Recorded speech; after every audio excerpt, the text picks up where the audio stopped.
coloca todos realmente a par do que existe de mais atual em termos de restauração, das técnicas, o melhor diagnóstico da área a restaurar, preparando o nosso corpo técnico para auxiliar também os produtores rurais nessa grande empreitada, né, que será a restauração do nosso estado. Então, para dar início às falas, eu gostaria de chamar a Laura Antoniazzi, da Agroícone. Olá, bom dia. Bom dia. Como vai? Obrigada, Carol. É uma satisfação muito grande também estar aqui nesse momento para abrir esse curso, que a gente começou montando lá atrás, né, com a Helena, com a Thaís Michele na cima, né, com a ideia de fazer essa capacitação dentro da CIMI, que acabou se expandindo, né, via nossa parceria com o Etanol Mais Verde, e está agora aqui também junto com a Secretaria de Agricultura.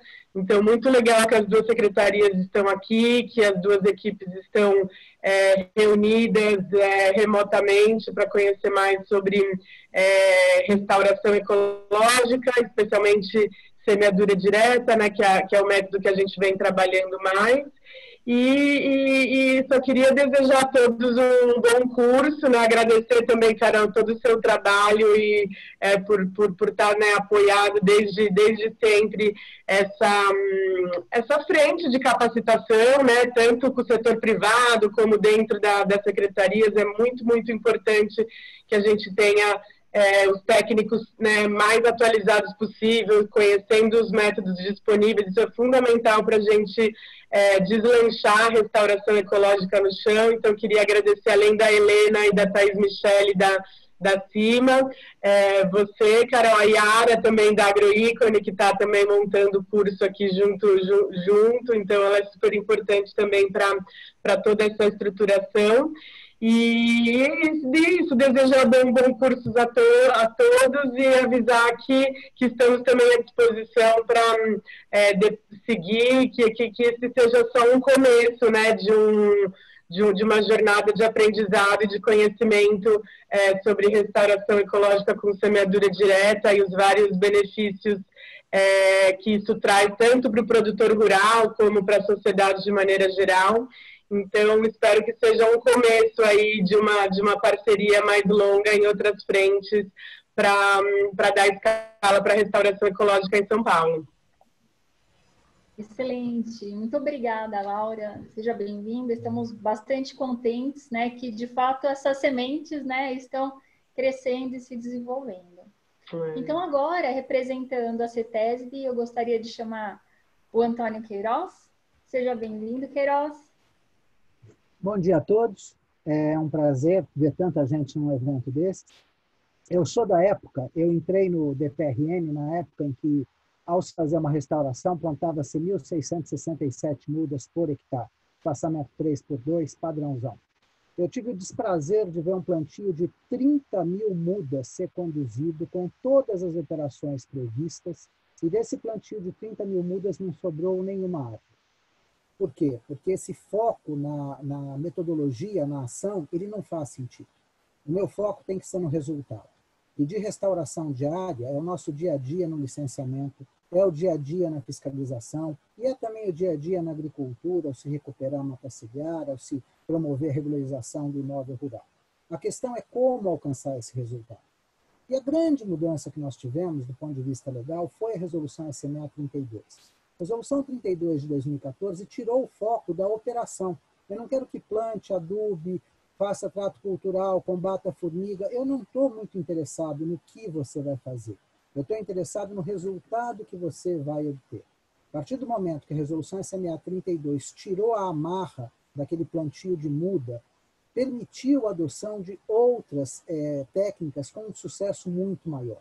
Eu lembro muito quando um agricultor tinha que fazer uma compensação plantando mudas, eu orientei para que ele tirasse mudas da mata.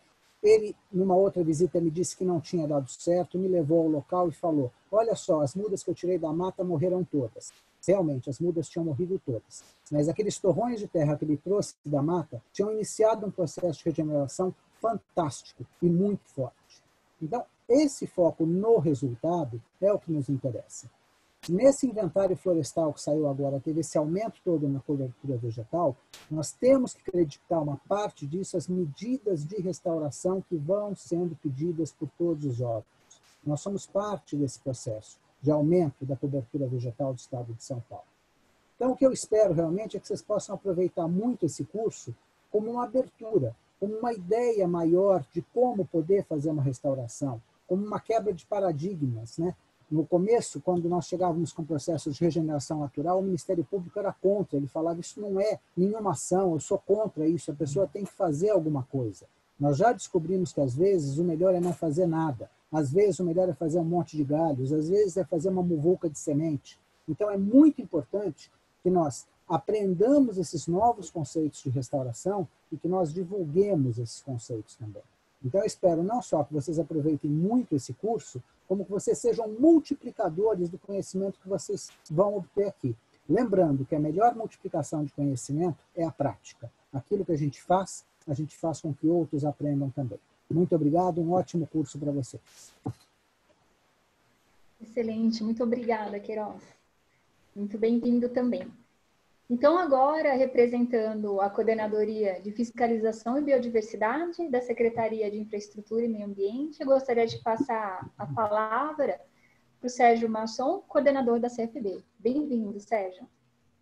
Obrigado, Carol. Obrigado, bom dia a todos e a todas presentes. Depois das palavras aqui do professor Queiroz, resta pouco aí para a gente acrescentar, mas acho que eu destaco especialmente na fala dele, quero deixar uma mensagem inicial aqui a vocês, nesse curso que está começando, que é a gente martelar aqui nos órgãos ambientais, na restauração, né, nessas técnicas de restauração aqui do Estado, que o Estado de São Paulo vem sendo pioneiro, a partir, claro, antes ainda da Resolução 32, mas consolidada a partir da regra da Resolução 32, e a gente, com os dados apresentados no último inventário florestal, mostram que nos últimos 10 anos, esse martelar aqui dos órgãos ambientais, junto, claro, com todas as iniciativas aí da sociedade, estão dando frutos, e a gente tem uma próxima década aí com um programa de regularização ambiental que deve fazer esse percentual que a gente acrescentou de vegetação nativa, identificado no último inventário, saltar ainda mais, né? Então, é muito auspicioso aí ver tanta gente aqui do sistema. Estou vendo exatamente 250 participantes aqui, entre integrantes da CETESB, Fundação, secretarias, né, Agricultura e Infraestrutura e Meio Ambiente e outros parceiros participando aqui de um curso de disseminação de informação como esse. É muito gratificante. Agradeço ao pessoal da CDRS, pessoal aqui da CFB também, que participou da organização, e aos parceiros que proporcionaram essa oportunidade aqui da gente poder se capacitar, de tantos técnicos poderem receber essa informação e poder disseminar posteriormente aqui nos órgãos ambientais. Então, espero que todos tenham aí uma boa jornada, um ótimo curso, aproveitem bastante para depois a gente poder, daqui de dentro também, impulsionar a restauração ambiental, restauração ecológica no estado de São Paulo. Obrigado, um excelente curso a todos. Muito obrigada, Sérgio, bem-vindo também. Bem-vindo a toda a equipe da Secretaria de Infraestrutura e Meio Ambiente. E agora gostaria de chamar a nossa Helena Carrascosa, representando a Secretaria de Infraestrutura e Meio Ambiente. Desde que nós entramos na Secretaria do Meio Ambiente, na época, né? A Helena já batalhava pela restauração, né? Então, Helena, com a palavra. Bom dia, Carol, bom dia a todos.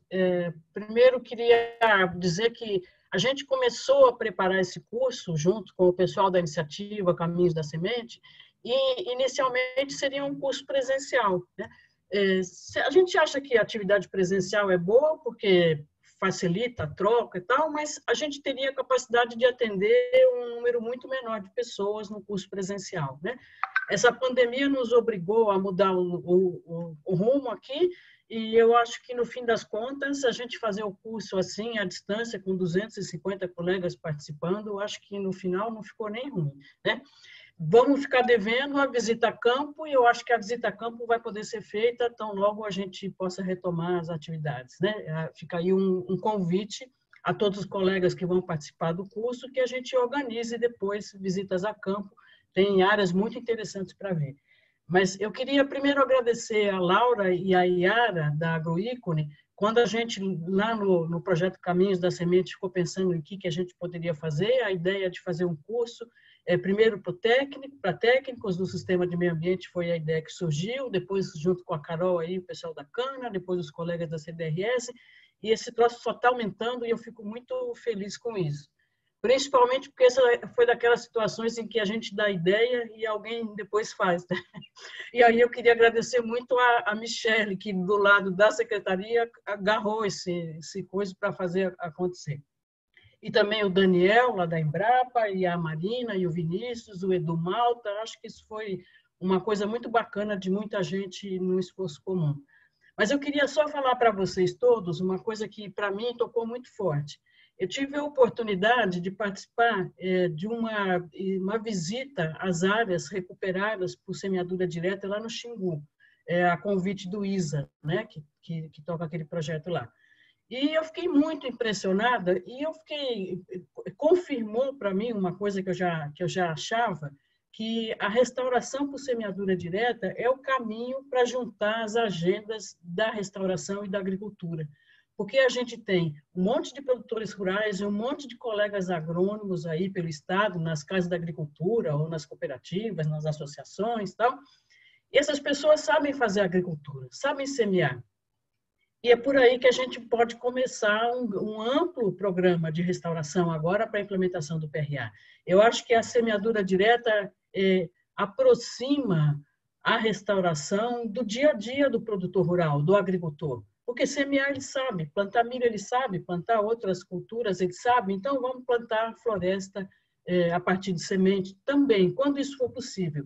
A gente sabe que não há nenhuma técnica de restauração que seja a técnica recomendada para qualquer situação. Seria a mesma coisa que falar qual é o melhor remédio. Depende, você está com dor de cabeça, com dor de barriga, com unha encravada, não há um remédio, né? Então, também não há uma técnica de restauração. A gente vai usar as técnicas que estão disponíveis, combinadas ou isoladamente, mas aquela que for mais indicada para aquela situação. E o pulo do gato é esse, é a gente saber qual é a mais indicada. E acho que esse curso vai nos ajudar a entender, né, essa questão e poder fazer melhores recomendações, por um lado, para os colegas que vão trabalhar no apoio ao produtor rural, e, por outro lado, melhores avaliações para os colegas que vão analisar os projetos e monitorar, né? Então, acho que eu queria dizer aí, eu tenho uma expectativa muito favorável com relação a esse curso, sempre tive, e principalmente depois que a gente viu a grande quantidade de pessoas interessadas, viu, Laura e Yara, talvez a gente tenha que fazer uma segunda edição. E eu quero deixar aqui registrado de novo que a gente se programe, quando possível, para fazer uma visita a campo. Eu tenho certeza que os nossos parceiros aí, o Edu, o Daniel, vão nos acompanhar numa visita a campo, independente desse curso já ter passado e dessas coisas terem acontecido já. Então, bom curso para todo mundo, aproveitem, espero que vocês tenham a mesma impressão que eu tive quando eu fiz a visita nas áreas lá, de que, puxa vida, isso pode nos ajudar na implementação do PRA. Então, bom dia para todos. Muito obrigada, Helena, seja muito bem-vinda.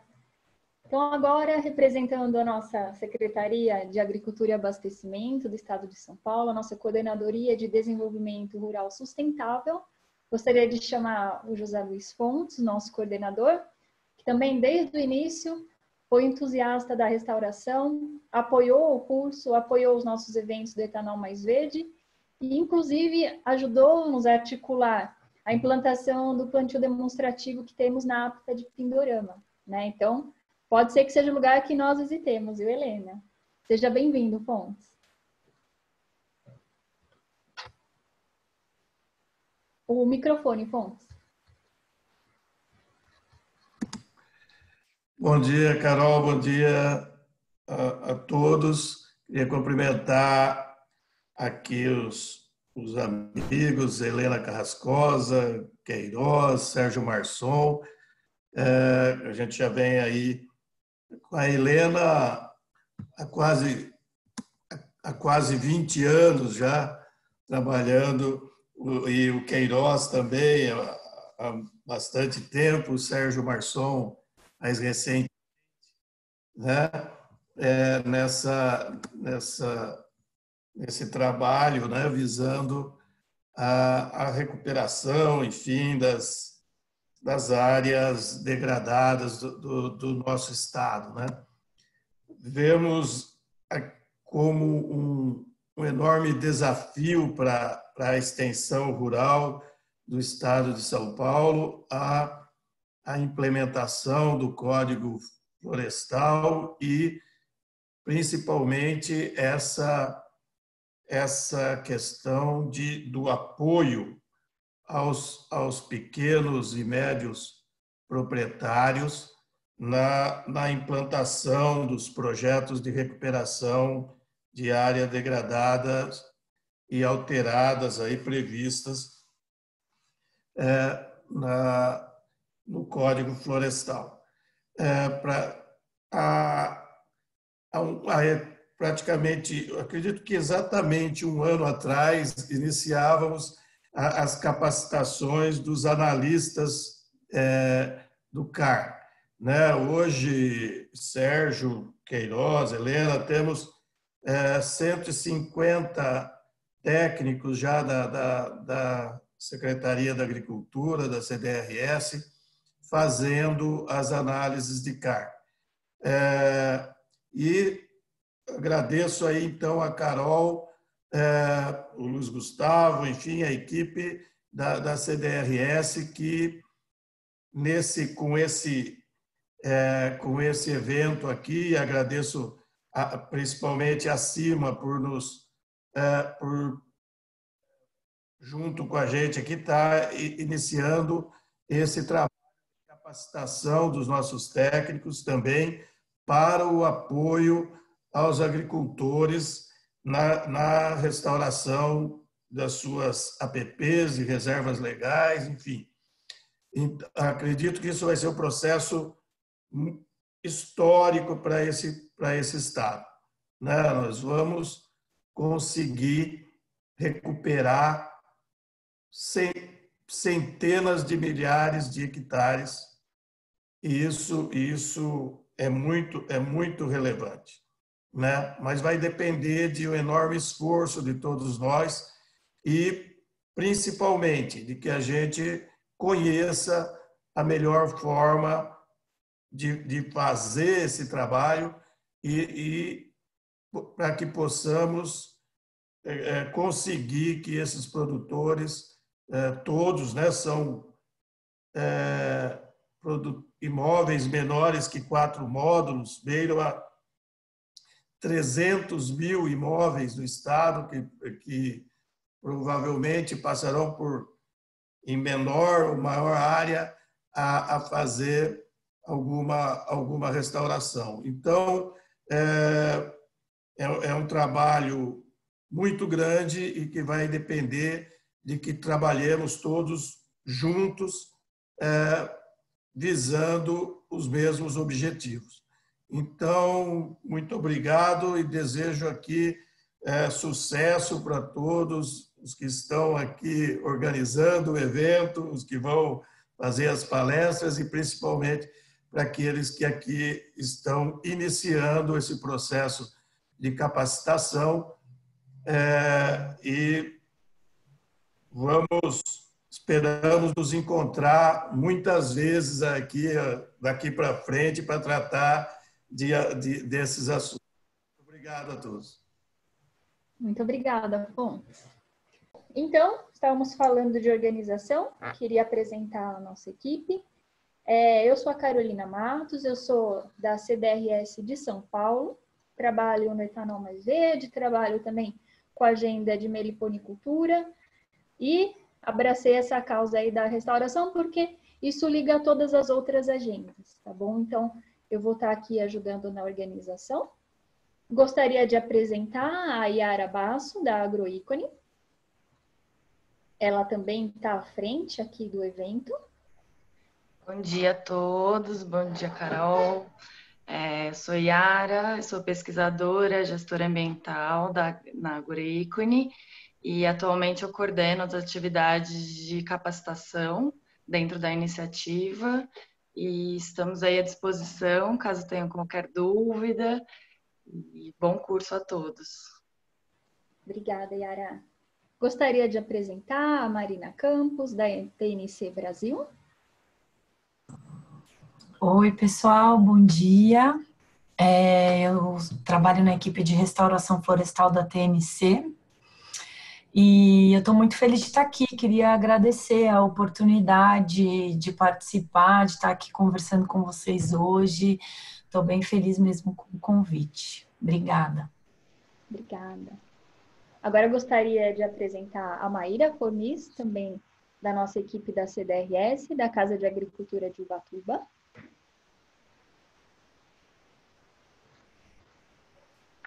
Oi, pessoal, bom dia. Eu sou a Maíra, trabalho com a agenda da adequação ambiental há um tempinho já, e agora recentemente estou na Casa de Agricultura de Ubatuba para apoiar aqui e continuar apoiando a agenda também a todos aí da CDRS. Então, vamos lá. Obrigada, Maíra. Obrigada. Gostaria de apresentar a Thaís Michele, da Secretaria de Infraestrutura e Meio Ambiente. Bom dia, pessoal. Sou a Michele, da CIMA. Estou na Coordenadoria de Fiscalização e Biodiversidade, no Centro de Ações Preventivas. A gente faz a gestão do SARI, né, e de toda essa temática da restauração lá na CFB. Estou muito feliz com a realização desse curso. A Helena, o pessoal já comentou que a gente está desde o início aí tentando fazer isso acontecer. Então, é uma realização, uma felicidade mesmo por estar conseguindo proporcionar isso para todos os nossos técnicos. Também estou à disposição e bom curso para todos. Muito obrigada, Michele.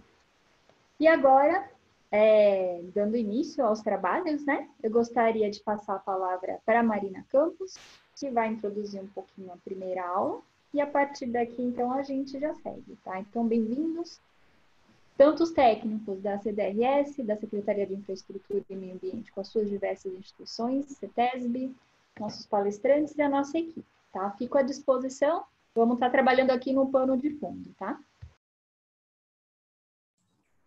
Bom, obrigada, Carol, obrigada a todo mundo.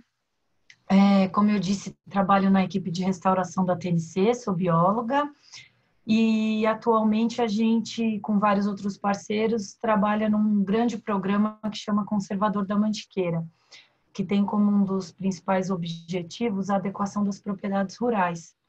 E a gente também trabalha a capacitação como um ponto forte. E nessa elaboração e construção das capacitações, a gente chamou o CEPAM, que é uma instituição sem fins lucrativos, né? O CEPAM é o Centro de Pesquisas Ambientais do Nordeste, eles também têm muita experiência com restauração florestal e capacitação. Então, essas duas primeiras aulas que vocês vão assistir, ela é um conjunto, né? É uma parceria entre a TNC e o CEPAM, porque a gente já vem trabalhando junto essa agenda de capacitação em restauração florestal. Essa aula de hoje é uma aula base, né, que vai trabalhar os conceitos básicos da restauração florestal. Então, a ecologia da restauração florestal, a sucessão ecológica, os grupos funcionais e os biomas Mata Atlântica e Cerrado e as suas fitofisionomias. Quem vai ministrar a aula de hoje é o Vinícius Desorzi, que é um colega meu da TNC, a Fabiane Santos e o Severino Ribeiro do CEPAM. A Fabi e o Severino, mais conhecido como Bill, são do CEPAM. Então, eu vou pedir para eles abrirem a câmera e darem um oi para vocês, enquanto estão ouvindo a voz, conseguirem ter uma ideia da carinha, né, de quem está falando. E aí, vou pedir para primeiro o Vini falar um oi, depois a Fabi, depois o Bill, e aí ele já começa a aula, então. Queria agradecer mais uma vez, bom dia e uma boa aula a todos.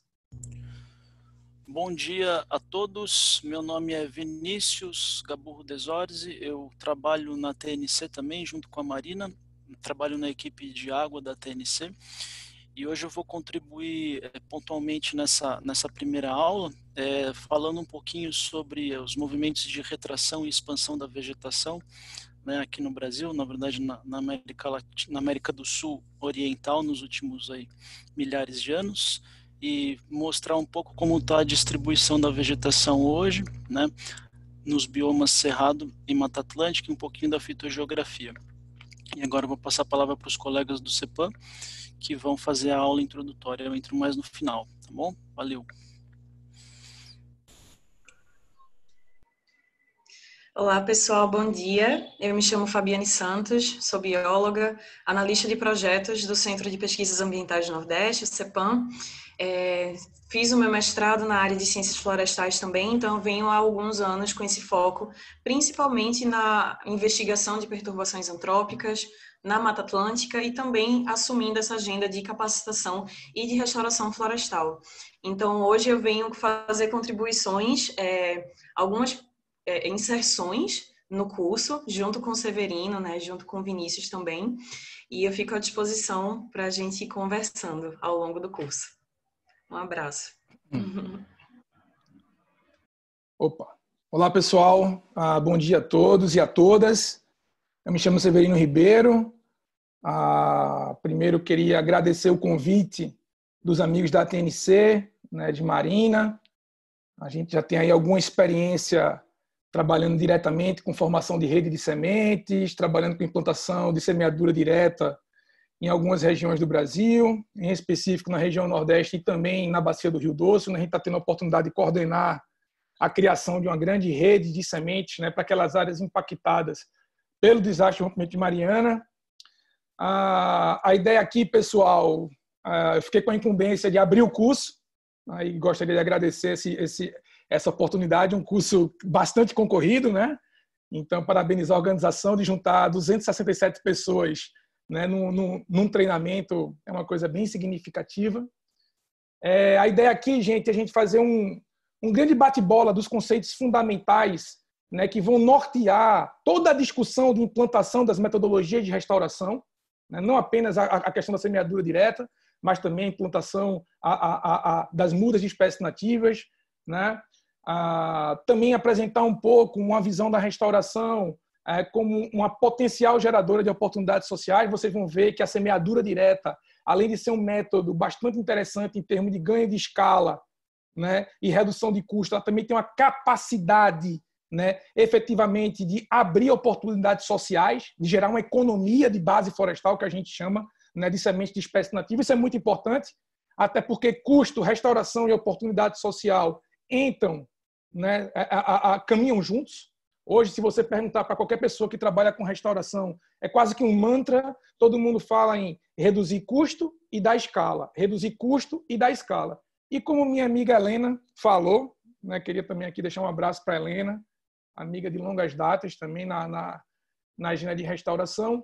Essa semeadura direta tem esse poder, né, de dialogar muito próximo com a dinâmica de uma propriedade rural. Além de utilizar maquinaria, né, a semeadura direta ela é incorporada da dinâmica, né, do agricultor por trabalhar com semeadura aí dentro aí das suas atividades econômicas. Então, é muito importante hoje, pessoal, que a gente tenha essa visão, né, desses conceitos fundamentais.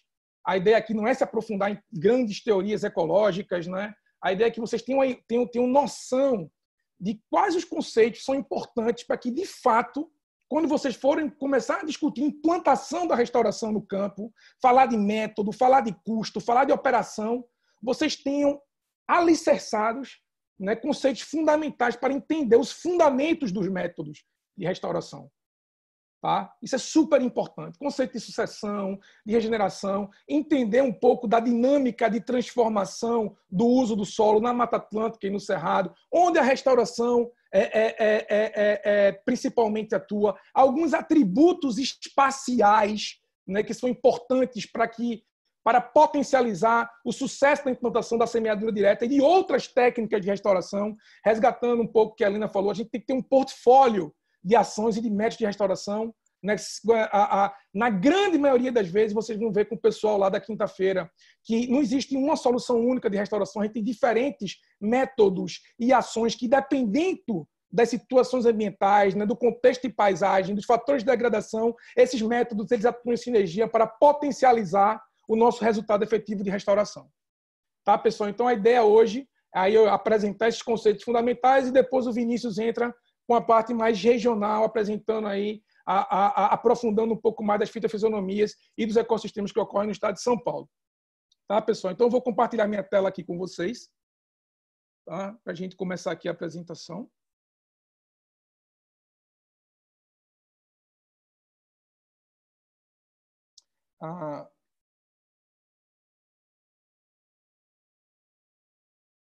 Aqui estamos. Pessoal, todo mundo consegue enxergar a tela? Está todo mundo vendo a apresentação? Marina, tu pode falar se está ou não? Sim, tá legal. Tá legal? Tá joia. Podemos seguir então, gente? Então vamos lá começar agora aqui nossa conversa e eu espero que todos aproveitem, né? Vamos fazer aqui uma palestra bem provocativa para que a gente tenha aí efetivamente a fomentar uma discussão bacana sobre esses conceitos fundamentais e suas aplicações aí para as ações operacionais e executivas de restauração. Pessoal, primeiro de tudo, quem tiver interesse aí em conhecer um pouco mais, né, de experiências, de teorias ecológicas, né, de questões importantíssimas acerca da ecologia da restauração, aí está uma das referências bibliográficas mais atuais que a gente tem, que é o livro de Pedro, de Ricardo e de Sérgio, né, que traz aí tanto um aparato teórico como um aparato operacional das ações, né, de restauração florestal, muito focado aí para a Mata Atlântica. Tá, pessoal? Então, está aí um referencial teórico interessante para quem quiser estar se aprofundando no tema. E aí vamos começar, pessoal, falando um pouco de área degradada e dinâmica ecológica, tá, gente? Então, para a gente começar, pessoal, a entender do porquê a gente fala tanto de restauração na Mata Atlântica e Cerrado, é preciso que a gente consiga, que a gente compreenda o principal processo que é motivador das ações de restauração nesses dois ecossistemas. É o processo que ele é onipresente em todas as regiões tropicais do planeta Terra. Tá, gente? É o que a gente chama do processo de conversão de hábitats naturais ou o processo que é mais conhecido aí numa linguagem mais popular, o processo de fragmentação de hábitats. Tá certo? Então, é um processo muito simples de se entender. Então, eu tenho aqui uma área contínua de floresta.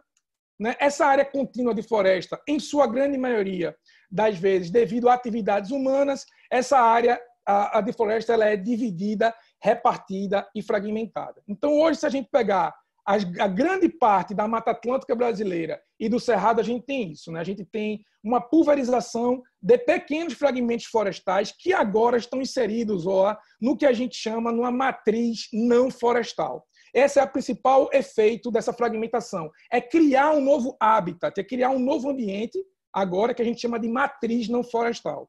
Certo? Essa matriz, gente, ela é responsável por alterar toda a dinâmica de funcionamento desses fragmentos. Né? Altera a distribuição de espécies, altera ciclo biogeoquímico, altera a captação de carbono. Tá? Então, assim, essa matriz ela tem um papel, né, de modificar essa dinâmica natural. Na grande maioria das vezes, as ações de restauração florestal vão atuar para mitigar os efeitos dessa matriz não florestal. Tá? Essa matriz ela pode ser uma matriz de cana-de-açúcar, uma matriz de eucalipto, uma matriz de pasto. Cada tipo de matriz vai ter uma magnitude de expressão dessa modificação, né, nesse fragmento de floresta. Então, grande parte das ações de restauração florestal são feitas para mitigar esses efeitos, né, dessa matriz não florestal. Claro que existe também ações de restauração que a gente faz dentro do fragmento. Por exemplo, se a gente identifica dentro de uma paisagem um fragmento-chave que está cheio de espécies ameaçadas, etc., a gente pode estar, por exemplo, ampliando a área desse fragmento.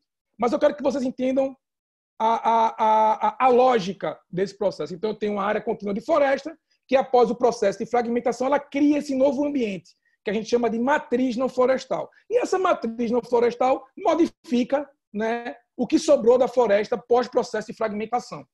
Tá? Esse é o principal processo, e esse é o principal processo que motiva, que demanda, que puxa, né, essa agenda de restauração florestal, nesse processo de fragmentação. Então, entender como esses remanescentes de floresta, dentro dessa matriz florestal, são capazes de prover serviços ambientais, são capazes de reter biodiversidade, é o grande desafio de quem efetivamente trabalha com restauração.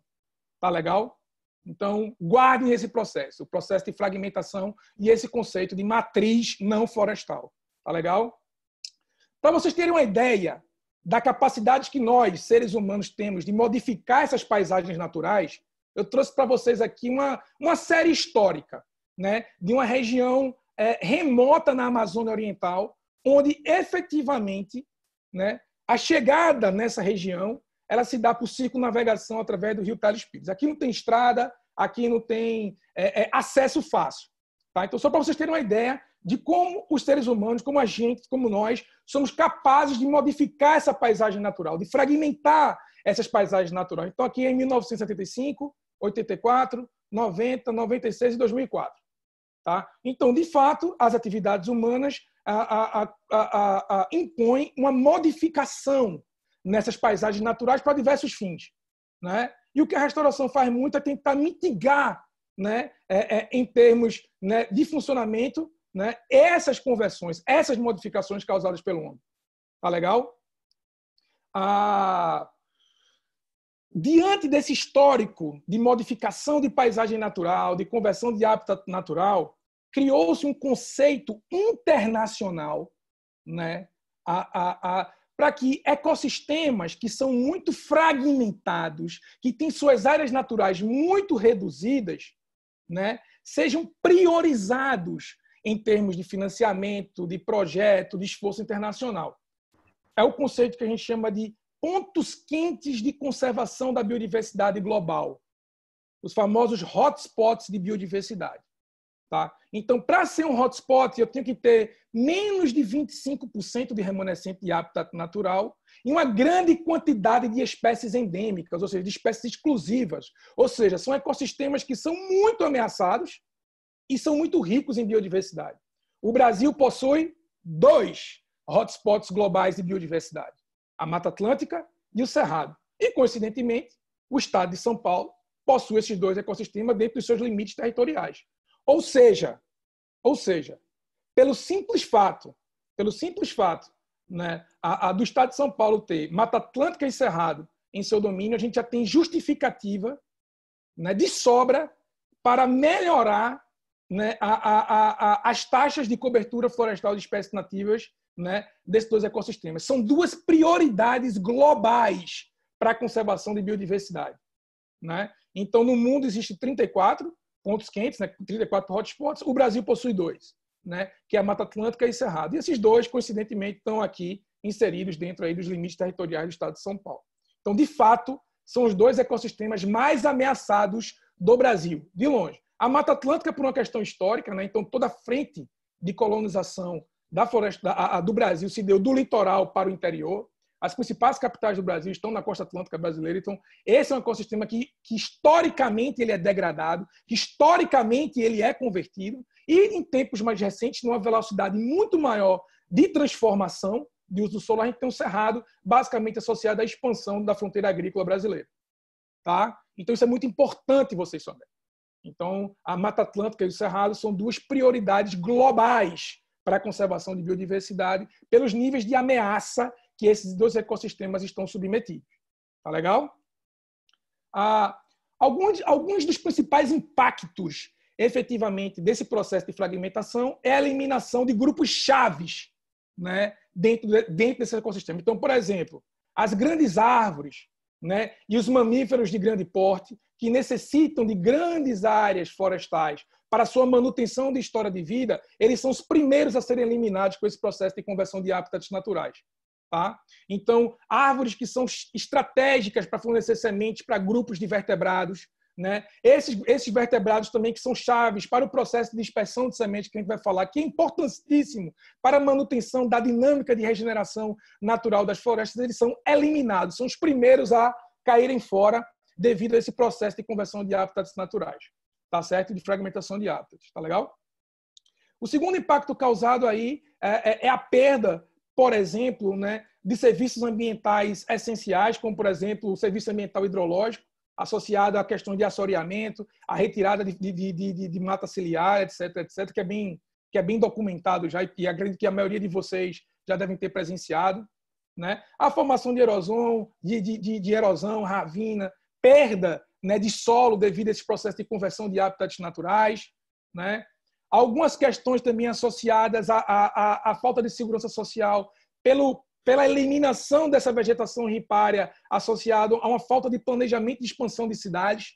Então, a gente está tendo aí, a gente rotineiramente vê nos telejornais, né, municípios alagados, né, e parte dessas questões de alagamento, né, estão associadas a uma retirada dessa vegetação, né, ripária e também ao adentramento, né, de municípios e de cidades dentro dessas áreas que naturalmente alagam. Então, a vegetação, de fato, tem uma função social que é reter, né, enchente, e hoje está cada vez mais frequente a gente ver esse tipo de cenário, né? E, claro, uma coisa que eu espero que ninguém pense mais que é a ficção científica, os processos aí de aquecimento global que estão cada vez mais presentes dentro do dia a dia do Brasil, por exemplo. Espaçamento de chuvas, redução do período chuvoso, chuvas mais intensas em determinados períodos, temperaturas mais elevadas, modificações de padrão de temperatura em estações do ano não previstas, ou seja, o aquecimento global hoje se faz já uma realidade, né? Então não é mais coisa de ficção científica, são eventos que efetivamente a gente já vem passando e sentindo no nosso dia a dia. Tá legal, pessoal? Talvez um dos principais motes da restauração que vocês vão discutir muito, além da adequação ambiental motivada pelo cumprimento da legislação vigente, está no sentido mesmo de restaurar para garantir um insumo básico, fundamental para a manutenção da nossa economia, que é a água. Hoje, um dos principais justificativas, motes e caminhos para se abrir discussões e diálogos para se restaurar áreas está muito associado à manutenção do fornecimento e conservação do serviço ambiental hidrológico, restaurar nascente, margem de rio, áreas de recarga hídrica, reservatórios, né? Então, água hoje é uma justificativa imprescindível para a gente estar restaurando floresta, estar incrementando cobertura florestal, certo? E agora vem aí uma discussão muito interessante, né? Que quais são os limites de perturbação que esses ecossistemas conseguem suportar, né? Principalmente esses dois hotspots globais de biodiversidade que estão com níveis de cobertura florestal baixíssimo, como é o caso da Mata Atlântica e do Cerrado. Até que ponto esses ecossistemas conseguem sustentar a perturbação, modificação de suas áreas? E eu queria que todos prestassem atenção, porque agora a gente começa a entender a lógica da restauração. Tá legal? Eu peço que todos esqueçam essas palavrinhas em inglês aí, esqueçam esses nomezinhos em inglês, que a gente vai agora a fazer uma interpretação desse gráfico de uma maneira muito didática. Tá? Então, aqui no eixo Y, eu tenho valor de conservação de uma paisagem. O que é uma paisagem que tem valor de conservação? Uma paisagem que tem valor de conservação são paisagens que efetivamente, por exemplo, conseguem prover serviço ambiental, conseguem manter ciclos biogeoquímicos, conseguem manter ciclo da água, conseguem reter biodiversidade, tá? Conseguem fornecer solo, conseguem fornecer serviço de polinização. Isso são paisagens que têm valor de conservação. Aqui neste eixinho X aqui, ó, eu tenho intensidade de perturbação. Modificação dessas paisagens por atividades humanas. Todo mundo acompanha comigo. A partir do momento que eu vou aumentando essa intensidade de perturbação, as minhas paisagens, que está aqui em verdinho, elas conseguem manter esse valor de conservação. Em níveis intermediários de perturbação, paisagens florestais conseguem manter efetivamente esse valor, essa capacidade de prover serviço ambiental essencial para o homem e para a economia. O problema, pessoal, é que esses ecossistemas eles têm um limite, eles têm um limiar, eles têm uma fronteira, eles têm uma capacidade, eles têm uma capacidade, né, de suportar essa perturbação. E a bronca, gente, é quando a gente ultrapassa esse limiar. Quando a gente ultrapassa esse limiar de perturbação, eu tenho uma queda exponencial, eu tenho uma queda abrupta da capacidade que minhas paisagens conseguem manter esse valor de conservação. Se a gente fosse identificar aqui a Mata Atlântica e o Cerrado, seria uma coisa mais ou menos aqui assim, ó. São ecossistemas que são muito perturbados, são muito convertidos, a gente tem pouca cobertura florestal, mas que ainda conseguem ter um valor de conservação muito grande. Surpreendentemente. E qual é a função da restauração ecológica? É tentar fazer com que essas paisagens, que perderam o seu valor de conservação, retornem aqui para essa área verde. Tá, gente? Isso implica, por exemplo, entender que restaurar não é apenas tentar replicar estrutura de floresta ou similaridade florística. Isso implica falar, e todo mundo preste atenção, quando vocês forem falar da semeadura direta, de seleção de espécies, de métodos de restauração, isso implica falar que, quando eu falo de restauração, eu tenho que pensar em restabelecer funções. Funções. Eu tenho que pensar em restabelecer dinâmica de funcionamento. Restabelecer ciclos biogeoquímicos, restabelecer interações ecológicas, que é isso que vai agregar valor de conservação às minhas paisagens, e isso que a gente vai ver aqui de uma maneira rápida, né, vai agregar longevidade às minhas áreas em processo de restauração. Certo? Então, primeiro recado. Segundo recado, né, paisagens florestais conseguem suportar níveis intermediários de perturbação. Uma vez que eu ultrapasso essa capacidade, eu tenho uma perda abrupta dessas funções. Tá legal? Vamos seguindo. Aqui é um estudo mais recente também, que foi publicado meses atrás, numa revista bem bacana, científica, né? Onde os autores chegam também à mesma conclusão. Né? Que aqui, de novo, aqui eu tenho serviço ambiental, vamos falar assim, uma tradução mais literal, no eixo Y, e no eixo X eu também tenho perturbação de paisagens. A conclusão dos autores é a mesma. Ó. Em níveis intermediários, moderados, né, paisagens manejadas, elas conseguem manter efetivamente aqui o ótimo dessa prestação de serviço. Mas aí, quando eu ultrapasso esse limiar, de novo, uma queda abrupta da prestação desse serviço, dessas paisagens, que acontece com a nossa Mata Atlântica e com o nosso Cerrado. Tá? Outra coisa importante também que esse estudo traz, e eu peço também que esqueçam esses nomezinhos em inglês, e que vocês só olhem para esse gráfico aqui, mostra uma evidência muito, mas muito significativa. Tá? Esse estudo aponta que a cobertura florestal, incrementar a cobertura florestal, é a prioridade das prioridades quando eu penso em aumentar a diversidade de espécies dentro das minhas paisagens. Ou seja, ganhar floresta, ganhar cobertura florestal, né, está correlacionado positivamente no aumento de diversidade de espécies na minha paisagem. Isso agrega mais valor biológico / ecológico, né, para as minhas ações de restauração. Certo, pessoal? Seguindo agora dentro dos conceitos norteadores, aqui a gente chega num conceito que ele é a base, ele é o fundamento para qualquer metodologia de restauração que vocês vão estudar nos próximos módulos. Né? Do plantio total à implantação das metodologias de semeadura direta, onde a mais conhecida é a muvuca de sementes. Tá? O conceito da sucessão ecológica, ele é o alicerce. Né? Ele é a base fundamental para que vocês entendam os fundamentos do método. É muito importante os extensionistas, as pessoas que estão com a bota no barro, que vão acompanhar a implantação desses projetos, vocês entendam a lógica de construção dos métodos que vocês vão discutir na quinta-feira. E o conceito da sucessão, ele é fundamental para entender isso. Tá legal?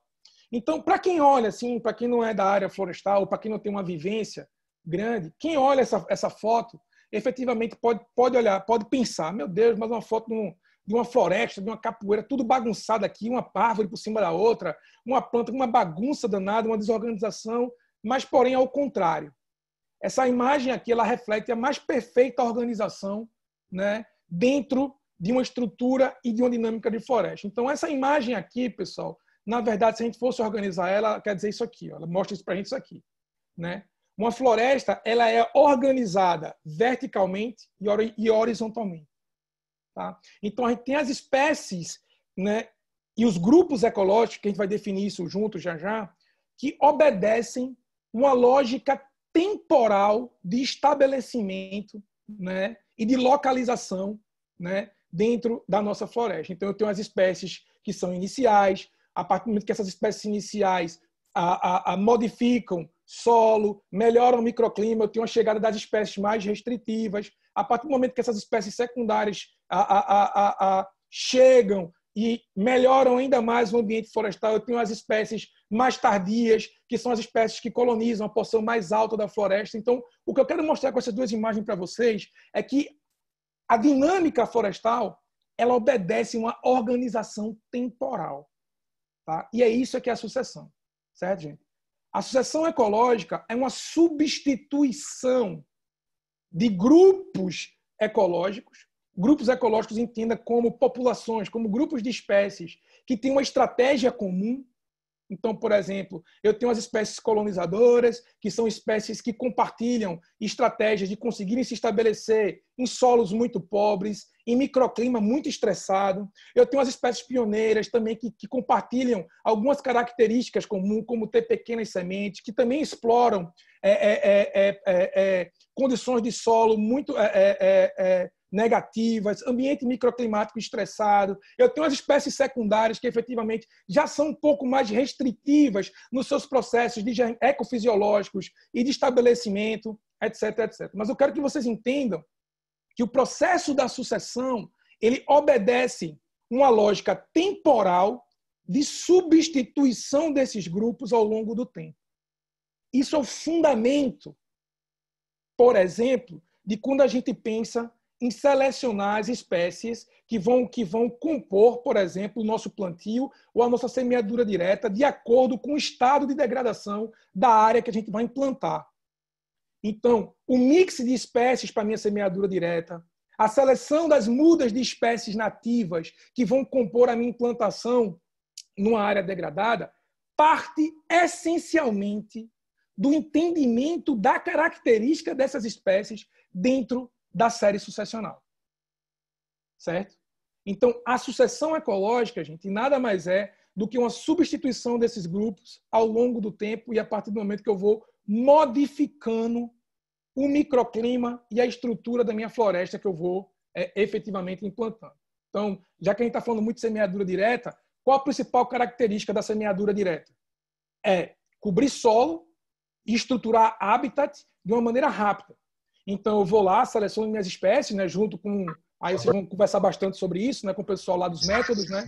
Vocês vão ver que a semeadura direta ela também caminha de mãos dadas com uma série, né, de outras espécies que têm a função de fazer a função da adubação verde, mas que a lógica é uma lógica sucessional.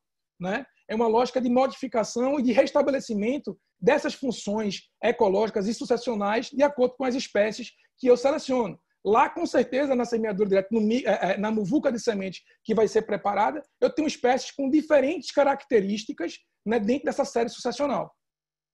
Tá, pessoal?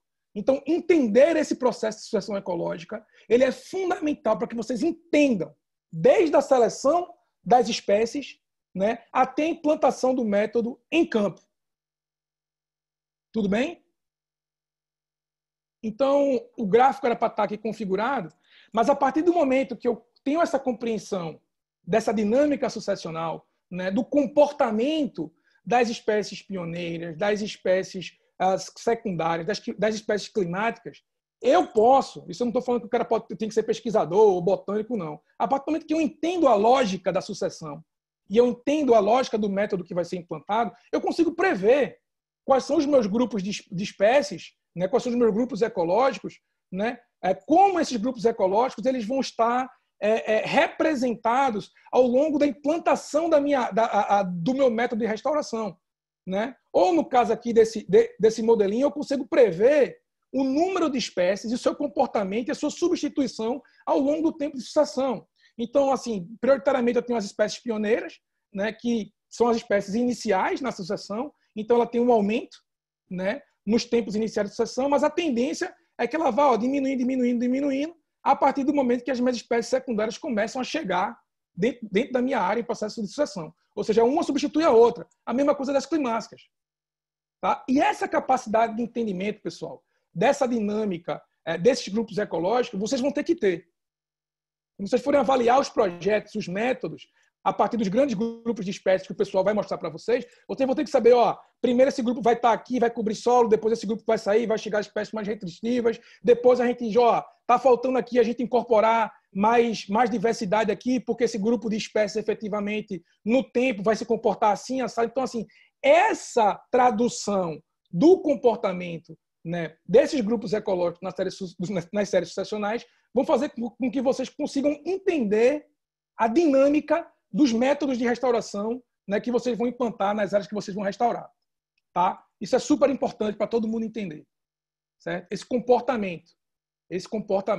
Isso também aqui, esses conceitos sucessionais são básicos para a categorização, né, e a conceituação de dois principais grupos, vamos falar assim, criados por restauradores para a gente entender a implantação de floresta, né, que são os grupos das espécies de diversidade e das espécies de preenchimento ou cobertura.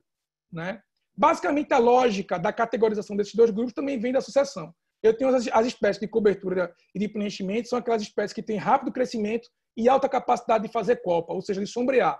E as espécies de diversidade são as espécies mais restritivas, que precisam desse ambiente sombreado, estruturado, para conseguir se estabelecer e embutir resiliência no sistema que eu restaurei. Tá, pessoal? Então, atentem a isso. Entender o comportamento e a dinâmica sucessional desses grupos ecológicos é básico, é fundamental para vocês entenderem os métodos de restauração que vocês vão conversar na quinta-feira. Tá? Vamos seguindo.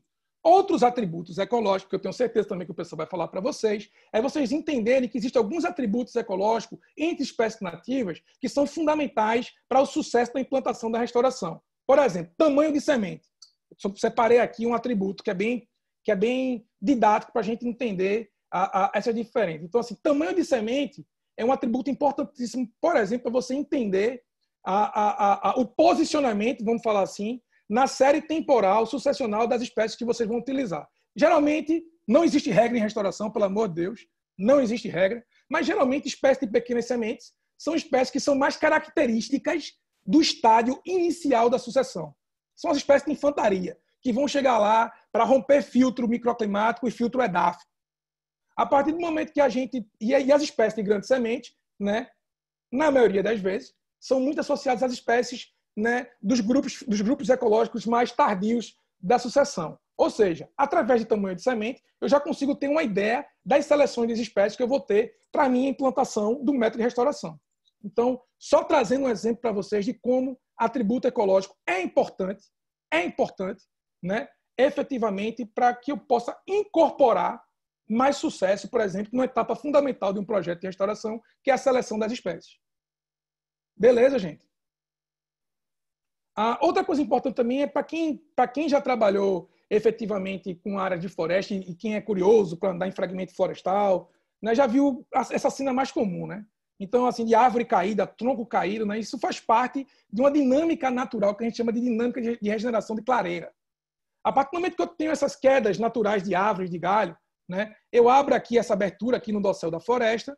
Essa abertura do dossel faz com que os raios de sol, e aí esses raios de sol que adentram e chegam no chão da floresta, tem uma faixazinha de luz interessante que dispara, né, a germinação, né, vamos falar assim, de bancos de sementes que estão presentes dentro de fragmentos de floresta. Então, algumas espécies têm capacidade de fazer efetivamente bancos de sementes. Estão lá as sementes dormentes, lá só esperando, né, esses raios de sol chegarem, né, e adentrarem no chão da floresta. Isso é muito importante, gente, porque essa característica de fazer banco de sementes, né, também é um dos critérios importantes na hora que for selecionar a espécie. E em alguns métodos de restauração, transplantar banco de sementes é bem interessante e também tem um baixo custo para a eficiência do projeto de restauração. Então, entender esses nichos de regeneração é super importante. Né? E, por último, claro, entender que existem algumas espécies, como está essa imagem aqui, que são características e têm o seu ótimo de desempenho ecofisiológico associados a ambientes mais sombreados, que são, em sua grande maioria, as espécies de diversidade. Essas espécies de diversidade elas têm uma função estratégica, né, que é incorporar resiliência, né, dentro dentro das áreas em processos de restauração. Tá? Diversidade de espécies, gente, né? Ela tem uma função muito importante, que é da longevidade, né? Para a área em processo de restauração. Hoje, os principais métodos de restauração, a gente saiu daquela visão da alta diversidade, etc., etc., né? Isso daí é uma coisa que o conhecimento, que o avanço do conhecimento em restauração já mostrou para a gente, né? Porque restauração e custo andam de mão dada. Então, hoje, o que a gente tem que fazer é, em 3 anos, estar com a área coberta, solo recoberto, um hábitat estruturado, e a partir daí, através de ações escalonadas, e embutindo diversidade nessas áreas que a gente efetivamente conseguiu estruturar. Tá? Então, também entender que existem essas espécies que são mais restritivas em termos de ambiente microclimático e que também tem que estar presentes e pensadas no longo prazo, né, nas ações de restauração. Tá? E, por último, eu acho que uma das coisas mais importantes e um dos serviços mais importantes para a manutenção da dinâmica natural de uma floresta é o serviço de dispersão de semente. Tá, gente? Uma floresta vazia, uma floresta defaunada, é uma floresta colapsada em termos de sua dinâmica natural, sucessional e de regeneração. A fauna tem um papel importantíssimo em iniciar, startar o processo sucessional e da expressão da regeneração natural. Tá, pessoal? Vocês terem uma ideia aqui, só um esquema para vocês.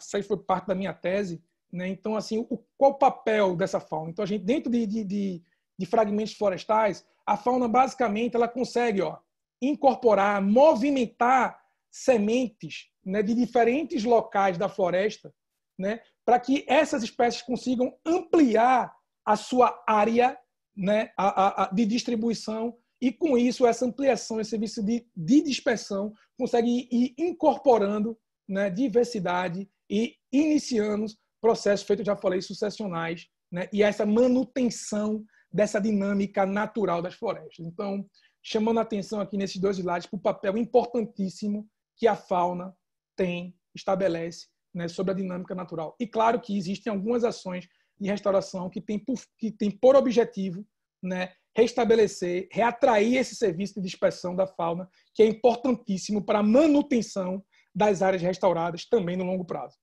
Tá? Também não era para aparecer esses nomes todos aqui. Outro conceito importantíssimo que vocês vão se deparar nas próximas aulas é o tal do ecossistema de referência. Né? Então, o ecossistema de referência ele é muito importante porque a gente tem que ter uma área modelo para comparar efetivamente se nossa área em processo de restauração ela está indo para uma condição de restauração ou está indo para uma condição de degradação. Então, a gente tem que ter essas áreas de referência, né, para comparar nossos indicadores, né, os nossos indicadores de restauração, para ver se minha área está boa ou está ruim. O pessoal também vai falar para vocês. Pensar em fazer restauração sem ter, por exemplo, um protocolo de monitoramento associado é suicídio. Restauração é uma atividade que naturalmente precisa de ajuda, de ajustes ao longo do tempo.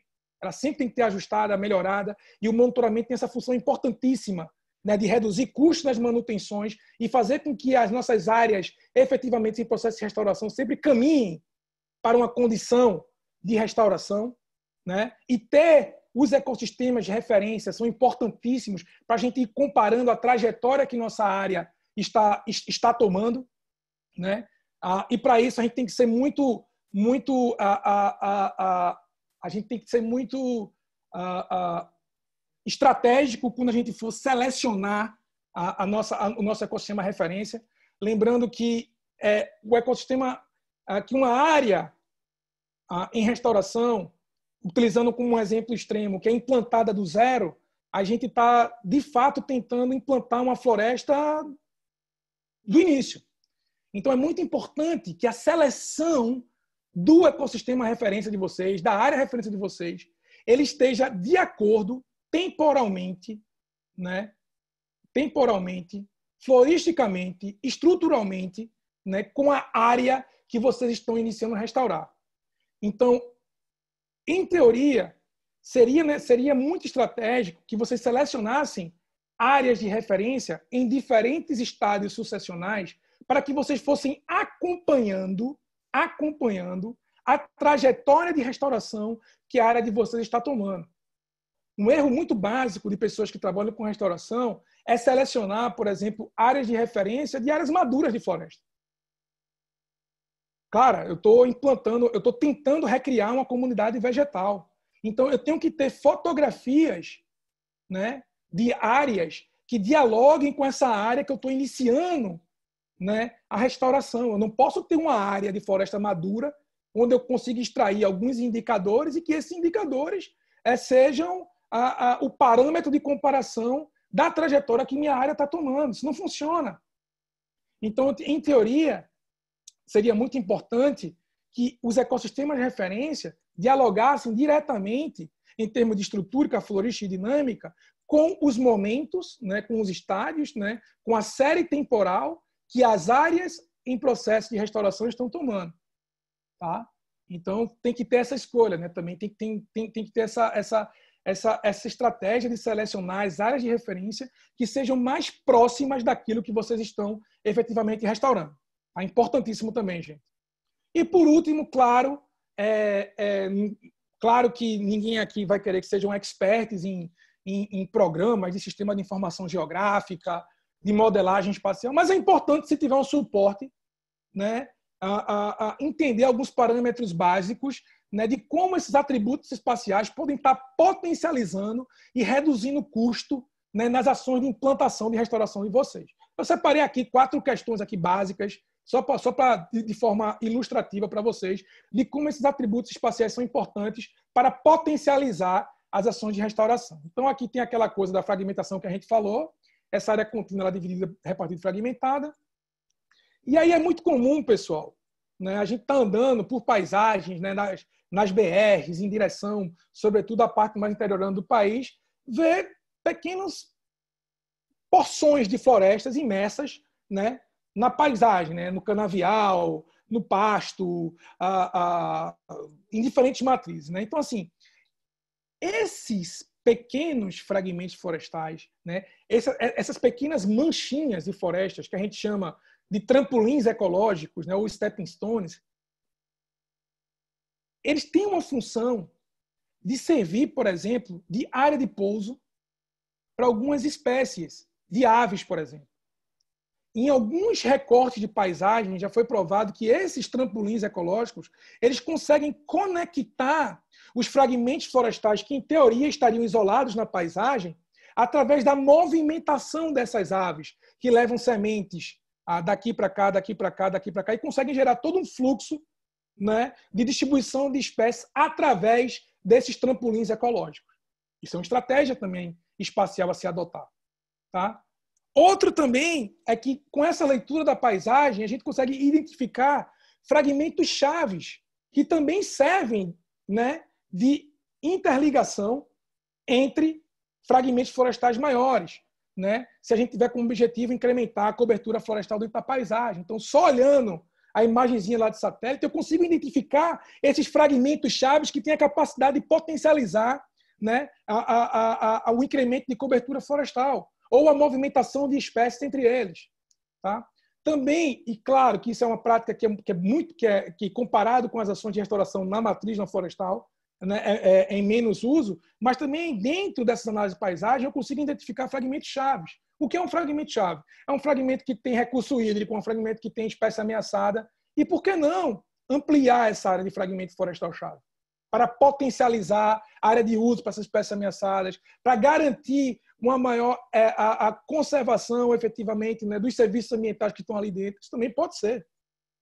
E aqui, talvez, o mais importante, que seja a prática comum, que a gente sempre escuta muito, o tal do corredor ecológico, é, de fato, ter uma inteligência espacial na hora que a gente for selecionar áreas para a criação, né, de corredores ecológicos, que nada mais é do que uma reconectividade estrutural, é conectar fragmentos. O problema é que o pessoal quer fazer corredor ecológico ligando nada a lugar nenhum, ou pensando em corredores ecológicos que efetivamente não fazem o menor sentido em termos de custo de implantação, por serem longínquos, por passarem por dentro de matrizes urbanas, etc., etc. Então, o corredor ecológico ele tem que ter uma lógica científica e técnica, né, de restabelecimento dessa conectividade estrutural e que principalmente seja factível de ser implantada. Tá? Então, só para ilustrar para vocês que atributo espacial, né, é um componente importantíssimo, né, dentro dessa lógica de implementação também, para potencializar, vamos falar assim, as ações de operação e restauração no campo. Tá? Então, finalizando aqui já, quando a gente fala em restauração, a Helena já falou de tratamento no início da palestra, da apresentação dela, né, de prescrição, e é isso mesmo. Acho que a forma mais didática que a gente pode apresentar o conceito de restauração, tem um conceito formal que eu vou mostrar para vocês aqui, que é proveniente da Sociedade Internacional de Ecologia da Restauração, mas a forma mais didática de você entender, né, o conceito de restauração e principalmente as operações de restauração é como a gente fizesse uma analogia aí ao médico, né? Quando a gente está doente e vai ao médico, a primeira coisa que o médico vai pedir para a gente é o quê? É um exame. Faz um exame de sangue aí para ver como é que estão as taxas, para ver se tem alguma infecção. No caso da restauração, o exame é o diagnóstico ambiental, é o diagnóstico da área, é o identificar os fatores de degradação, as situações ambientais, né, os usos de solo, né, a cobertura florestal que está remanescente. Né? A partir do momento que eu tenho esse diagnóstico, eu vou prescrever o quê? O tratamento. O tratamento da restauração são os métodos. E eu queria que vocês atinassem para uma coisa. Os métodos, na grande maioria das vezes, não vai ter um método único para o tratamento, né? Assim, para recuperar uma área. Eu tenho várias estratégias, eu tenho diferentes métodos. Então, tem situações que efetivamente eu vou trabalhar só com semeadura direta, outras a semeadura direta vai trabalhar junto com as mudas de espécies nativas, outra vai ser com mudas, outra vai ser semente mais mudas, ou seja, eu tenho que ter um portfólio de metodologias que mais se adequem, né, a melhor resultado e a melhor condição, né, de restauração que eu vou ter. Né, gente? Restauração é uma coisa muito customizada. É uma coisa muito... O componente regional da implantação da restauração ela é muito importante. Isso tem que estar claro para vocês. Então, tenho o meu diagnóstico, prescrevi minha metodologia, que é meu tratamento, e depois, para ver se eu fiquei curado ou não, eu vou acompanhar. No caso da restauração, é o monitoramento. Mais uma vez, o monitoramento, tanto para a semeadura, quanto para as ações de plantio de muda, eles são fundamentais para garantir o sucesso da restauração no longo prazo. Monitorar é dar inteligência nos processos de manutenção das atividades, né, de implantação de restauração e reduzir custo. Tá certo? Então, guardem esse esquema aqui do médico, né, do exame, do tratamento e do acompanhamento. No caso da restauração, é o diagnóstico, a prescrição dos métodos e depois as ações de monitoramento. Tá legal? E aqui está o conceito, aí vamos lá, a formal, técnico, né? Técnico da restauração, que é o conceito aí que é preconizado pela Sociedade Internacional de Restauração, que está assim, ipsiliter, lendo para vocês. Né? O processo de auxiliar a recuperação de um ecossistema que foi degradado, danificado ou destruído. Né? O termo é geralmente utilizado de modo bastante amplo e vago, né, para se referir ao retorno do local ao sistema, a características de composição, estrutura e funcionamento, né? Típicos de condição pré-distúrbio. Né? Também, pessoal, que eu já estou aqui no limite do meu tempo, que o pessoal já me avisou aqui, esqueçam essas setas todas que estão aparecendo aí, esqueçam essas setas, eu queria que vocês atentassem para uma coisa muito importante. Né? Então, aqui a gente tem o que era a visão da restauração, né, até o final da década de 80, vamos falar assim. Então, até o final da década de 80, ó, os pesquisadores e os cientistas, vamos falar, os estudiosos da restauração, tinham que restaurar um ecossistema degradado era caminhar, era direcionar ele efetivamente à condição do ecossistema original pré-distúrbio.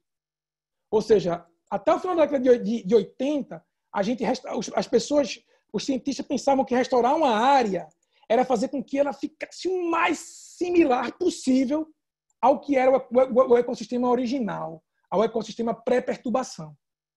Isso era a visão de antigamente, que é o que a gente chama de uma visão determinística da restauração. Isso não faz mais sentido. Hoje, a gente trabalha recuperar uma área degradada, e essa área degradada ela pode atingir vários estádios intermediários de equilíbrio. O que importa na recuperação dessa área degradada é o restabelecimento de funções ecológicas. Tá, pessoal? Essa é a visão, vamos falar, mais moderna da restauração. É que esse ecossistema degradado, ele alcance um equilíbrio dinâmico onde as funções ecossistêmicas sejam priorizadas de serem restabelecidas. É o que a gente chama de uma visão probabilística da restauração. Então, o meu ecossistema degradado, não necessariamente eles têm que estar igual à condição pré-perturbação. Na verdade, nenhuma ação de restauração consegue deixar 100% original uma área degradada do que era uma condição pré-perturbação. Imagine vocês tentar recriar uma floresta tropical 100% igual. É impossível. O que a gente tem que colocar na cabeça, aquilo que eu falei no início, é que a gente consiga alcançar esses estádios intermediários de equilíbrio, dinâmica, gente, função, funcionamento, restabelecer função ecossistêmica dessas áreas. Tá legal? E aí também traz aí uma outra imagem didática para a gente quando for pensar de restauração. Tá? Então, assim, ó, em nenhum setor da atividade humana a restauração como ação absoluta existe, seja na restauração da lataria de um carro batido ou de um rosto deformado por um acidente. O resultado final que se pode alcançar é sempre uma similaridade ou semelhança. Né? Então, a gente se esforça, a gente vai estabelecer funcionalidade e o que a gente tenta é tentar se aproximar, né? E restabelecer as funções. Mas a gente não vai conseguir efetivamente ficar 100% ao que era, vamos falar, uma obra original de uma floresta pré-perturbação. Tá, pessoal? Por último, também, vou mostrar para vocês em que fase do conceito de restauração a gente está. Efetivamente, a gente está aqui, ó, na fase 5 da restauração, que a gente tem que pensar em restauração hoje, né, com modelos de restauração para a gente reduzir custo e ganhar escala e, principalmente, que as atividades de restauração sejam pensadas também dentro de uma grande lógica de cadeia produtiva potencialmente geradora de renda, né, e potencialmente também geradora de oportunidades sociais para a inclusão de pessoas. A gente precisa criar esse mercado positivo da restauração para que essa quantidade absurda, essa demanda muito grande que a gente tem de recuperar a área degradada, se transforme também, né, em oportunidades sociais, né, dentro dessa lógica, dentro dessa visão de cadeia produtiva. E aí está uma ilustração de como seria essa cadeia produtiva. Né? Então, a gente tem os produtores de insumo, a gente tem os provedores de serviço e tem as demandas, que são as legislações, são as ações de adequação, né? São os mercados. Então, assim, a gente tem que enxergar, além de todo o componente ecológico, técnico, de biodiversidade, etc., etc., que essas ações de restauração elas podem ser vistas também dentro de uma lógica de cadeia produtiva. A semeadura direta é um exemplo muito elegante de um negócio social também, de uma inovação, no sentido que você precisa mobilizar muitas pessoas, muitos grupos para fornecer, coletar sementes, e isso aí se transforma em geração de renda, se transforma também em novas atividades laborais, como, por exemplo, a figura do coletor de semente, né? Se transforma também na inclusão de pessoas que mudam a sua atividade laboral degradante para viver agora de coleta de espécies nativas, né, para fornecimento de ações de restauração. Ou seja, gente, além de toda essa oportunidade ecológica, técnica, de ajudar a biodiversidade nativa, a gente também tem esse potencial que a restauração nos apresenta de entender, de estruturar cadeias produtivas potencialmente geradoras de emprego e renda. Tá? Então, está lá na fase 5, né, do que hoje é seria aí a fase mais atual dos conceitos de restauração que vem sendo trabalhada.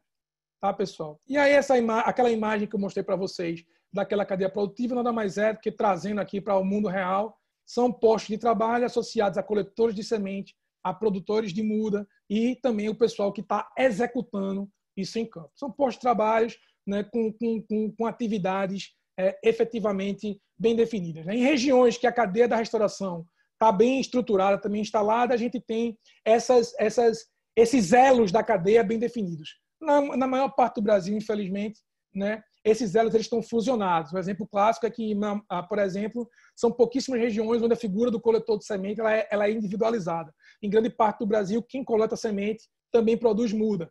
Fusiona-se esses dois elos e a gente perde aí uma oportunidade de estar, por exemplo, gerando mais emprego, mais oportunidades. Mas isso aí é uma coisa que ao longo do tempo vai se estruturando, tá certo? Estou acelerando aqui um pouquinho.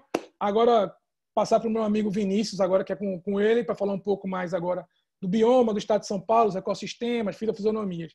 E é isso, gente. Obrigado. E já já a gente se fala aí para quem tiver perguntas. Deixa eu interromper aqui.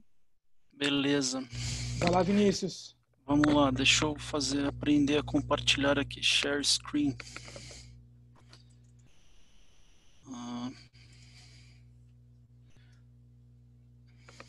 Deixa eu achar aqui. Estão vendo minha tela aí, gente? Sim. Sim. Então vou colocar meu vídeo aqui também.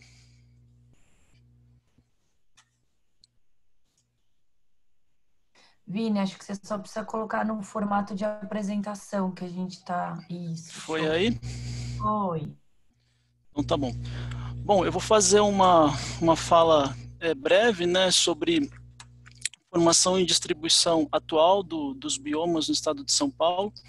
Eu acho que é importante para a gente entender, né, quando a gente vai trabalhar tanto com projetos de restauração ecológica, mas também com o pessoal que trabalha com fiscalização, que trabalha até com licenciamento, né, porque são biomas diferentes, estão associados a instrumentos jurídicos diferentes, né. Mas antes de eu falar do que é hoje, da situação hoje, né, e também falando um pouquinho sobre o recente inventário florestal do estado, eu vou retroceder um pouco no nosso tempo, no tempo geológico aí, para explicar sobre a evolução da vegetação. Vou tirar a Marina daqui de cima. Bom, a vegetação, ela data aí provavelmente as algas cerca de 1 bilhão de anos atrás, né? E a vegetação mais florestal, né? A vegetação terrestre, na verdade, ela começou aí a aparecer de acordo com estudos aí de sondagens em fundos de lagos e também, enfim, em rochas. Começou, a gente vê que há uns 500 milhões de anos atrás, mais ou menos, já começaram a aparecer aí resquícios de vegetação terrestre, né, no planeta. Mas eu vou fazer um recorte grande para falar o quê? Que eu preciso mostrar uma diferença de plantas C3 para C4 e a importância disso na diferenciação futura da vegetação aqui no nosso estado. Então, há uns 65 milhões de anos, a gente tinha um predomínio, até 65 milhões de anos atrás, a gente tinha um predomínio de florestas, né? E foi a primeira vez que apareceram aí, que apareceu semente de gramínea e gramíneas em fósseis, né? Então, até 65 milhões de anos atrás, a gente tinha um predomínio de florestas no globo. Florestas são plantas que têm basicamente o metabolismo C3, né? E 28, 25 milhões de anos atrás, começaram a aparecer algumas gramíneas, né, que eram C3, né, gramíneas, então, que usam oxigênio no gás carbônico, né, liberam gás carbônico, e elas dependem bastante de água. Já aí, há uns 10 a 3 milhões de anos atrás, foi que apareceu as plantas C4. Então, até uns 3 milhões de anos atrás, a gente tem, basicamente, a maior parte das plantas que vão influenciar a composição ali da vegetação e a diferenciação entre uma floresta e uma savana hoje, né? Então, as plantas C3 e as C4.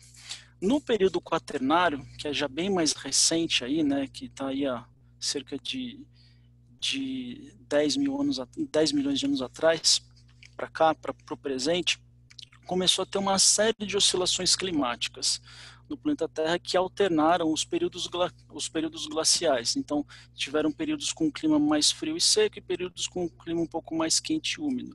E essa oscilação climática, ela pode ser explicada pela teoria dos ciclos astronômicos, né, que é a variação da obliquidade no eixo do planeta Terra, a elipsidade do planeta, tudo isso foi variando e gerando aí ciclos glaciais e interglaciais. No período do Holoceno já mais próximo, né, então a partir de 12 mil anos antes do presente, ocorreu um ciclo interglacial que é um pouco mais quente e úmido, assinalando ali o início das civilizações humanas com o advento da agricultura, né? E é mais ou menos o período que a gente vive hoje. Então, o nosso período hoje o clima no planeta Terra é um clima mais quente e úmido, contrapondo ao que tinha antes de 12 mil anos, né? Antes do presente, quando o clima era mais frio e seco. E como que isso pode ser explicado na América do Sul Oriental aqui, né? A gente tem, então, a teoria de refúgios, né, que foi cunhada por uma série de autores, inclusive brasileiros, né, e dentro dessa teoria tem um estudo que eu estou dando ênfase aqui, que é o estudo do Damut Fabridge, da década de 70, que fez uma amostragem de arcósios na plataforma brasileira. E a partir dessa amostragem, eles conseguiram criar mapas, né, que estimaram a movimentação dos climas, o movimento de retração e expansão das florestas e da vegetação a partir das alterações climáticas. Então, a gente vê que aqui na América do Sul, principalmente por conta da atuação dessa corrente aqui, dessa corrente de Falkland, quando o clima estava mais frio e seco, ela exercia grande influência e comprimia uma vegetação mais de campo, mais associada a climas frios e secos para dentro do continente sul-americano, né? Quando o clima está mais frio e úmido, ela perde um pouco a potência dela e a nossa América do Sul, ela passa a ser influenciada por correntes que vêm mais da região equatorial, correntes e massas de ar. Isso é essencial para a gente entender o momento hoje de distribuição da vegetação, né? Da vegetação na América do Sul e, consequentemente, no Brasil. A gente, então, tem aqui um mapinha que mostra a vegetação, que modela um pouco a vegetação no período Pleistoceno, então quando o clima era mais frio e seco. A gente tem ali, vocês veem que os cerrados e savanas ocupam uma grande parte do território da América do Sul e grande parte do Brasil, né? A gente tem a expansão de vegetações de campo, semiáridas, né? Não só na região Nordeste, como se observa hoje, mas também ali na região do Paraguai, na região Sul, subindo até o estado de São Paulo. E a gente tem a vegetação mais, que a gente considera tropical, né, hoje, a vegetação florestal, associada a refúgios. Então, naquela época climática, era o contrário do que é hoje, né? Então, você tinha, principalmente vendo esse mapa aí do lado direito no estado de São Paulo, né, você tem floresta refugiada. Quem conhece um pouco aí o interior do estado vai ver aqui onde eu estou apontando, isso aqui basicamente é a região das costas basálticas, né? Então ali uma condição associada à densidade hidrográfica e topografia faz com que existam refúgios, né? Que se cria microclimas e propicia a existência de refúgios florestais. Isso ali no Pleistoceno, certo? Pleistoceno ali mais ou menos, tá? E você tem refúgios de vegetação florestal também na região ali do litoral norte, na região mais sul aqui, Vale do Ribeira, ocorrendo, então, um predomínio de uma vegetação mais savânica e mais estépica, né? As savanas aqui, os cerrados e a caatinga. Isso é o que era. O que a gente tem hoje, né? A gente tem uma vegetação que é de predominância mais florestal no estado, mas a gente também tem o cerrado. É importante a gente anotar o que é a diferença entre o bioma, né? Então a gente tem o bioma cerrado e o bioma Mata Atlântica aqui no estado, mas a gente tem dentro de cada bioma ali domínios fitogeográficos, né? Então a gente tem formações de florestas diferentes. A gente tem a floresta ombrófila, a gente tem a floresta estacional, né? O cerrado a gente tem as savanas que são mais arbustivas, as savanas florestadas ou as savanas que são mais campestres, né? Graminoides. E essas variações fitogeográficas, né, são condicionadas por quê? Por efeitos ambientais e também por efeitos antrópicos. Eu elucidei aqui como efeitos ambientais, né, a fertilidade do solo e a profundidade do solo. Então, na questão do cerrado, a fertilidade do solo, o solo pouco fértil e a profundidade desse solo condiciona a persistência da vegetação savânica, mesmo no momento de clima quente e úmido, aqui no nosso estado. A topografia, a densidade topográfica, então, quanto mais amena a topografia, né, quanto maiores as rampas, menor a densidade hidrográfica, isso também influencia, condiciona o potencial para o aparecimento de vegetação savânica. A questão hidrológica, então, a presença, a ausência de reservatórios subterrâneos, de aquíferos, por exemplo, né, disponibilidade de água no subsolo para as plantas, mesmo a existência num horizonte de solos drenáveis, mas aí você tem um horizonte com argila, 1 metro e pouco do solo. Isso acontece bastante, né, no interior do estado. Aí, numa região que tem cerrado, começa a aparecer uma floresta estacional. Por quê? Porque a água foi represada ali no horizonte da argila, né? Então, são todos efeitos ambientais que condicionam a fitogeografia.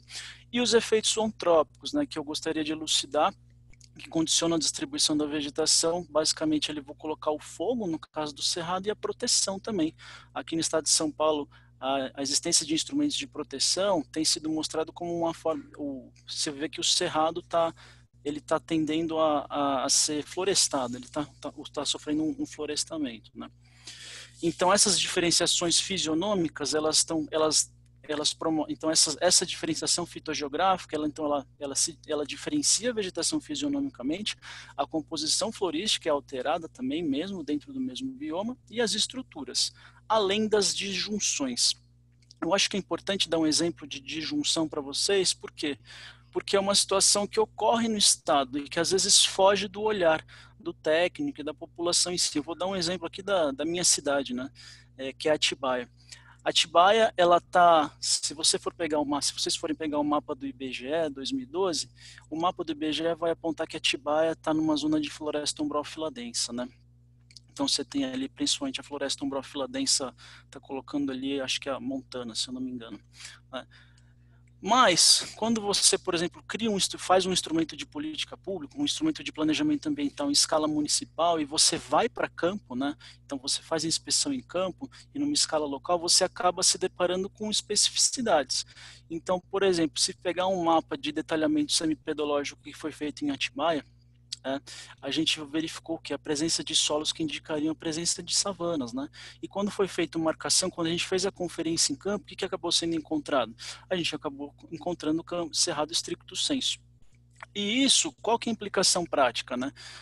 Para projetos de restauração, com certeza as metodologias podem ser modificadas, a composição de espécies a ser utilizada pode ser modificada, mas também para a questão, por exemplo, de promoção da proteção e dos licenciamentos.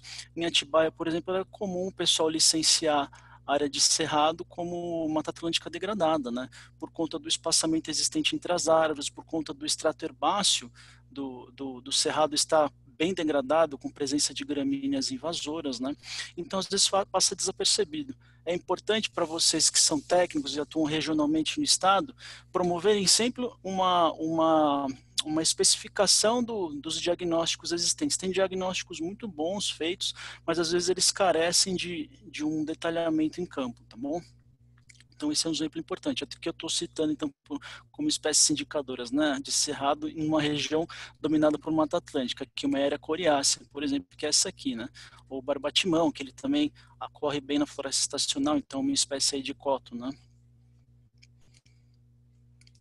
Agora, indo um pouquinho aqui já para a questão do que sobrou, né, de acordo com o último inventário florestal, feito pelo Instituto Florestal, né, um órgão da Secretaria de Infraestrutura e Meio Ambiente do Estado de São Paulo, a gente tem hoje no Estado de São Paulo, então, esse mapinha mostra o bioma, né, então a gente tem o bioma Cerrado e o bioma Mata Atlântica, e a gente vê, conforme foi apontado no resultado do inventário, um balanço positivo de ganho de cobertura de vegetação nativa, né, desde o início do monitoramento, que foi em 1990. A Mata Atlântica, o bioma Mata Atlântica, distribuído aí pela cor verde claro, ele teve um ganho líquido aí de cerca de 2 milhões, está faltando um pontinho, 175.333 hectares, desde 1990. Mas o Cerrado teve uma perda líquida de 46 mil hectares. Lógico que se você pega a série histórica, né, dos inventários florestais publicados, você vai ver que essa perda se deveu principalmente entre os anos de 90 e a edição seguinte do inventário, mas que desde dessa segunda edição o Cerrado vem deixando de perder áreas. De qualquer maneira, quando você faz a curva 90-2020, você vai ver que teve uma perda líquida de 46 mil hectares, o que aponta o cerrado como um bioma extremamente ameaçado no estado. Tanto que, de acordo com o inventário, só sobrou 3% ou 3,5% dele aqui no território paulista, né? E uma coisa que é importante a gente frisar também, que é apontado no relatório, é que, considerando já estágios sucessionais, né, não mais a distinção de biomas, existe um balanço líquido negativo em UGRs, em unidades de gerenciamento de recursos hídricos, que resguardam remanescentes florestais mais conservados. Ou seja, as UGRs ali do litoral, então a região que historicamente a gente vê naqueles mapinhas, né, que sobrou a vegetação do estado, tem bastante fragmento que está já no estágio médio avançado, são regiões que apresentaram um balanço líquido negativo. Além disso, também uma porção do Vale do Paraíba. Então, isso é uma coisa importante para ser considerada nas análises aí e nas priorizações, de repente, de projetos de restauração, né? E é importante também estabelecer ali, um ponto na metodologia, que ao longo dos anos esse inventário ele foi sendo refinado, as tecnologias, a capacidade as imagens foram melhorando na resolução das imagens. Se não me engano, nesse inventário agora conseguiram ser mapeados fragmentos de 1.000 metros quadrados até, né? Então que isso influenciou o ganho de cobertura e tem influenciado a apresentação dos dados, o ganho de cobertura de vegetação nativa, né? Mas que também existe um ganho de cobertura não associado à melhoria da tecnologia. Então, é o que está colocado na tabela aqui embaixo, de área mapeada sem fatores influentes. Cerca de 5% da cobertura vegetal foi mapeada tem um ganho de 5% da cobertura mapeada, aí, sem fatores influentes de tecnologia. Tá?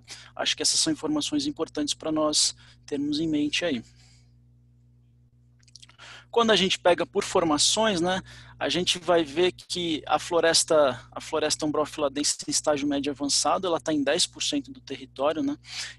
Vejam ali que ainda assim existe uma concentração de vegetação, principalmente florestal, na região sudeste e sul do estado, e que o interior de São Paulo ainda carece de fragmentos maiores, né? Então a gente tem ali basicamente a maior parte da floresta umbrofiladense ela está nessa região sul e sudeste, né? As florestas estacionais elas representam 7% aí com 1.744 hectares e estão distribuídas ao longo de um território muito grande, né? Então ela não está não tão concentrada quanto a vegetação de floresta umbrofiladense. O que, pensando em restauração ecológica visando a conservação da biodiversidade, a conectividade, pode ser mais difícil trabalhar na estacional do que trabalhar, por exemplo, na floresta umbrofiladense, né? Aqui na região sul e sudeste. Se a gente for pensar ainda associar não só a instalação de corredores, mas a trabalhar o potencial de regeneração, né, você olhando por essa escala grosseira, né, que é uma escala, estou mostrando o estado inteiro aqui, mas você consegue até inferir que o quê? Nossa, talvez seja mais fácil trabalhar com o potencial de regeneração natural na região sul e sudeste do que na região oeste do estado, ou seja, a distribuição atual da vegetação condicionando a metodologia a ser trabalhada. Certo? Floresta umbrofilamista tem muito pouco, savana florestada a gente vê que só sobrou 1% também, né? E tem também as formações pioneiras ali, fluviomarinhas. Vou passar aqui para a gente ir. E acho que para os técnicos é importante ter isso em mente também, né? Por município, como é que está distribuída a vegetação. Então, de novo aqui, né, acho que a cuesta está fazendo ficar verdinho aqui, né, as cuestas, mas a gente vê os municípios de sul e sudeste, né, dentro do estado de São Paulo, tendo alguns municípios mais de 50% de cobertura e outros entre 20% e 50%. Eu acho que é importante falar, assim, por fim, que existem instrumentos jurídicos, né? Acho que essa é uma aula introdutória, mas acho que é importante os técnicos fazerem o link, né, desses dados apresentados por nós com as políticas públicas, com os instrumentos jurídicos existentes. Então, saber que existe uma lei de Mata Atlântica, uma lei de Cerrado Paulista, a Resolução 32 e outras resoluções aí. Bom, acho que é isso.